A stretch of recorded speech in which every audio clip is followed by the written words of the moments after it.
Robert ப்ரூஸ்னு ஒரு ராஜா இருந்தாராம். 14 முறை போருக்கு போய் தோத்து போனாராம்.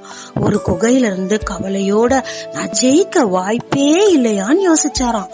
அப்ப ஒரு சிலந்தி கூடு கட்டிட்டு இருந்துச்சான். கீழே விழுந்து மேலே ஏறி கடைசியா கட்ட முடிச்சிடுச்சான். அப்ப நினைச்சாராம், ஒரு பலவீனமான சிலந்தியால இவ்வளவு ஜெயிக்க முடியும்னா ஏன் என்னால நினைச்சு திருப்பி படையெல்லாம் திரட்டி போருக்கு போய் ஜெயிச்சு சிம்மாசனத்துல பேரோட புகழோட ஆண்டாராம். இன்னைக்கு அவரை பத்தி நம்ம பேசிட்டு இருக்கோம்ல.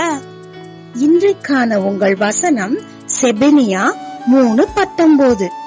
வெட்கம் அனுபவித்த சகல தேசங்களிலும் அவர்களுக்கு புகழ்ச்சியும் கீர்த்தியும் உண்டாகச் செய்வேன். கட்டளை வசனம் 16.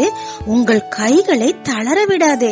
எனக்கு புகழ்ச்சியான கர்த்தாவே, என் நிந்தையாலும் அவமானத்தாலும் நான் சோர்ந்து போய் என் கிரியைகளை நிறுத்திட்டேன்பா. இந்த நாளில் நான் திரும்பவுமாய் தளர விடாமல் எழும்ப கிருபை செய்யும். நான் வெட்கம் அனுபவித்த அதே இடத்தில் மேன்மையடைய கிருபை செய்யும். இயேசு மூலம் பிதாவே, ஆமேன்.